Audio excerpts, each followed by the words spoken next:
Мырзахметов Абдимуталип кыргыз филологиясы жана журналистика факультетинин кыргыз адабияты кафедрасынын доценти. Илимий педагогикалык ишмердүүлүгүндө 7 тезистин, 70 илимий макаланын, 90дон ашуун публистикалык макалалардын автору. Мен ушул 93-жылы ошону бүтүрдүм.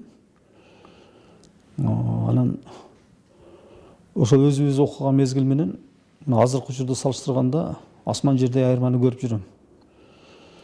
Биздин курсташтардын бардыгы тең такай китеп окуган студенттер болчу.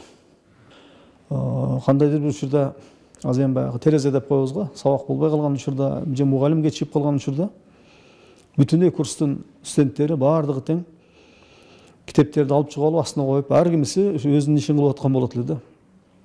Мына ошол мезгилдерди мен биздин өмүрүбүздөгү эң бир бактылуу учур катары карайм. Анан мындай бир романтиктердин мууну болчу. Раматылык Ошмун ректору да болуп калды.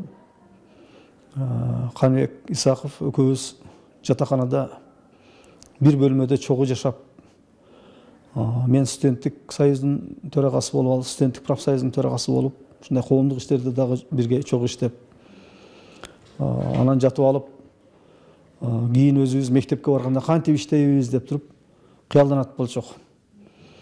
Анда экөөбүз тең кайра ушул Ошму менен биздин тагдырыбыз байланып каларын биз билген эмеспиз да. Ал ректор болуп кетти. Мен ушул филфакта мына бүткөндөн бери 31-жыл иштеп атам. Ошму мен үчүн менин аң сезимдүү өмүрүмдүн жарымы. Мен азыр мына 60-тын кырына келип калган адаммын. Эми ошонун 31-жылы өтүп атканда таза математикалык эсеп менен алганда деле мына ушул менин өмүрүмдүн жарымы ушул Ошму кыргыз филология факультети менен байланышта. Анан эми баягы айталык жаныңын жарымын эч кимге суруп бербейсиң. Ошо менин жанымын жарымы эле болуп калган окуу жайы.